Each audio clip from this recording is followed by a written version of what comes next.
Sporting club কর্তৃক আয়োজিত আজকের এই ফুটবল টুর্নামেন্টে অংশগ্রহণকারী সমস্ত যারা অংশগ্রহণ করেছেন সমস্ত দলকে আমাদের ব্যক্তিগত পক্ষ থেকে ধন্যবাদ জানাই। বিশেষ করে আমাদের আইনপাড়ার যে যুব সমাজ যে আয়োজনটি করেছে সত্যি প্রশংসনীয়। যে সবার আগে বাংলাদেশ এবং বাংলাদেশের মানুষ, আর আমরা যেহেতু নারায়ণগঞ্জে বাস করি আমাদের কাছে সবার আগে নারায়ণগঞ্জ এবং নারায়ণগঞ্জের মানুষ। আর যেহেতু আমরা এটা স্বল্প পরিসরে আইনপাড়া থেকে এটা উৎপত্তি হয়েছে, আমরা সবাই চেষ্টা করবো যে আগামী দিনে নারায়ণগঞ্জের যে কোনো এই খেলাধুলার যে কোনো অনুষ্ঠান যতগুলো আয়োজন হবে হলিডে স্পোর্টিং ক্লাব যাতে প্রত্যেকটি কার্যক্রমে অংশগ্রহণ করে, সেটার জন্য যা যা করবে আমরা সবাই সেটা করবো।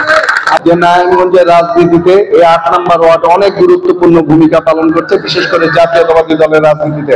এখানে বিএনপির নেতৃবৃন্দ রয়েছেন, যুব দলের নেতৃবৃন্দ রয়েছেন, ছাত্র দলের নেতৃবৃন্দ রয়েছেন, কলেজ শাখার নেতৃত্বে এই ৮ নম্বর ওয়ার্ডের নেতৃবৃন্দ রয়েছেন, যেটা অন্য কোনো ওয়ার্ড বা অন্য কোনো এলাকা থেকে এত নেতৃত্ব সৃষ্টি হয়নি।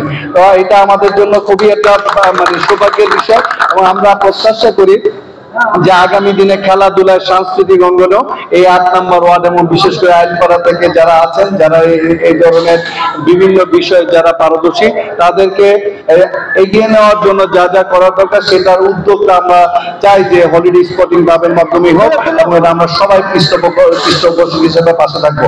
এই স্পোর্টিং ক্লাবটা স্পোর্টিং মনোভাবটাই যেন সবার মধ্যে থাকে, সেখানে যেন আমরা আমাদের প্রত্যাশাটা এরকম যে দল মত নির্বিশেষে সবার ঊর্ধ্বে উঠে এই স্পোর্টিং ক্লাবটা যেন এমন একটা অবস্থা সৃষ্টি করে যেখানে সব শ্রেণীর মানুষ, সব মতবাদের মানুষ এখানে অংশগ্রহণ করতে পারে, সেই পরিস্থিতির যাতে নিশ্চিত থাকে।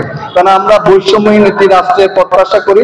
আমাদের আগামী দিনের যে রাষ্ট্রনায়ক জনাব তারেক রহমানের প্রত্যাশাটা সেরকম যে বাংলাদেশের প্রত্যেকটি নাগরিক যার যার অবস্থান থেকে যাতে তাদের যে নাগরিক অধিকার সেটা থেকে যাতে কেউ বঞ্চিত নয়, সেই ধরনের একটি রাষ্ট্র ব্যবস্থায় আমাদের নেতা করতে চান।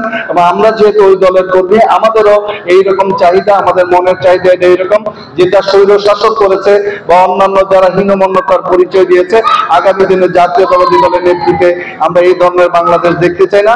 আমরা অবশ্যই সবার মতামতের ভিত্তিতে সবার অংশগ্রহণমূলক একটি সমাজ ব্যবস্থা কায়েমের জন্যই জাতীয়তাবাদী দল কাজ করছে এবং আপনাদের সহযোগিতা এখানে আমাদের অনেক কাম্য।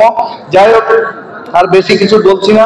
এই হলিডে স্পোর্টিং ক্লাবকে আজকে আমরা চাই যে আমরা সবাই মিলে এটা উদ্বোধনটা ঘোষণা করতে চাই।